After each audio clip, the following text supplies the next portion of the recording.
the second half of this morning's Gone Outdoors. Kyle Agri and Scott Brewer of Brewer Agri Outdoors. Talking hunting, talking fishing, and talking anything you can do outdoors right here on Kello News Talk and KWSN in Sioux Falls, South Dakota. And, of course, the mighty 790 KFGO Fargo. We are excited. We get to welcome someone new to Gone Outdoors, someone that we have had the opportunity to work alongside and visit with on numerous occasions. Jon Lehman, MinDak Outdoors. Jon, welcome to the show. Hey, guys. Thanks for having me on. So, Jon, you and your brother Sam, you guys have a YouTube channel, and we're kind of feeling fortunate to have you because I know two of your busiest times of the year are during the waterfowl season and during the ice fishing season, and here we are smack dab in the middle of both of them. How are you guys feeling right now? I mean, coming out of or tailing off on the waterfowl season, and then as we look ahead to ramping up ice fishing. Yeah, no, November is my favorite month of the year. You get a little bit of everything. You get some north winds, cold weather, get to watch football, and most importantly, there's some good duck and goose hunting to be had.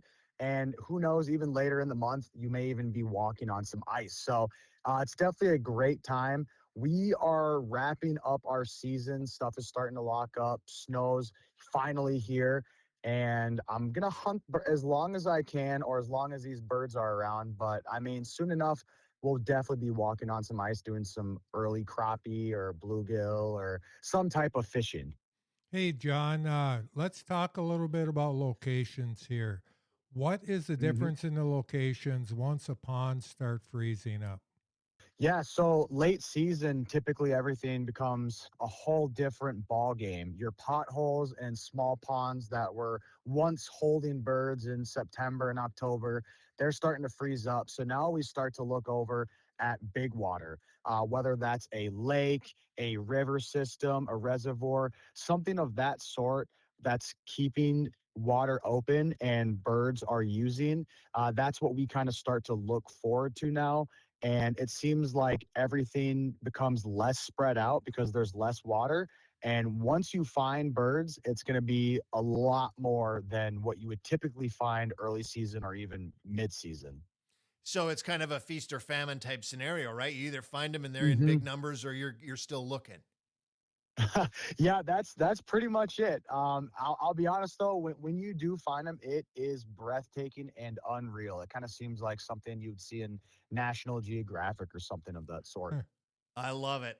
So how about tactic wise? As we change from maybe the puddle ducks in smaller ponds and we're throwing out a dozen, 2 dozen decoys. Now we're, as you said, focusing on larger concentrations of birds. Do we have to adapt as hunters to capitalize on this time of the year?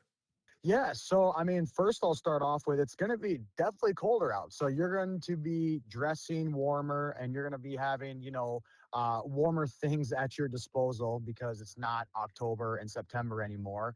And typically later season, these bigger feeds, we're trying to get these birds in fields. So normally throughout the season, birds will feed once in the morning and once in the evening. But once it gets colder, they start to pattern a little bit different and they may only feed one time a day. And sometimes that's during shooting light and sometimes it's not. It's honestly a gamble. And it's very frustrating to put a pattern together. But like I said, once you find all those birds on bigger water, you try to find where they're feeding and you set up where they are and where they want to be. Decoy wise, I mean, I'm throwing out as many as I can. It depends on how many people I have or how much time I got there before shooting lights. But typically, yeah, I mean, you're going to be throwing anywhere from 8 to 30 dozen decoys, whatever you got. Throwing the kitchen sink at them seems to be a little bit better. However, obviously you want to replicate what it looked like the night before or the day before. So maybe if there was only like five dozen, birds in there, you wouldn't have to throw out that 30 dozen. So my best advice would just be have a good hide, be where they want to be, and make everything look as authentic as possible. Hey, John, is there a particular type of field that really seems to attract them during the late season? Yeah, so late season around here in the Midwest, it's cut corn. Cut corn is the bee's knees for geese, ducks, pretty much anything. You can never go wrong with cut corn. They love it. Cut corn. It doesn't seem to matter, right? If it's ducks, if it's deer, I mean, they're all going to eat that corn that's spilled on the ground. That's always a good place. So we talked really general, in general terms about waterfowl, but what are the species we're going to see this late in the season? Because I know some of them are already down in warmer climates down south. Mhm. So we're kind of talking about those that are sticking around here till the bitter end. Right. Yeah. So your ducks are going to be the first ones typically to leave. So we could say goodbye to those. And then we kind of turn our attention to late season honkers and snow geese. And then some people, I don't know if you've ever done it, but you can apply for swan tags, and swans will also stick around. So once basically the ducks get out of here, we got geese, anything from a snow goose, speckle belly, the white geese to your swans. So that's kind of the birds that are going to be hanging around a little bit later than your ducks. I know, John, in North Dakota for a swan, it's a permit, it's a tag. So in other words, Hmm. you get one per season, right? Is it still that? I know it was that way when I used to hunt them, 15 years ago. Is it still that same way?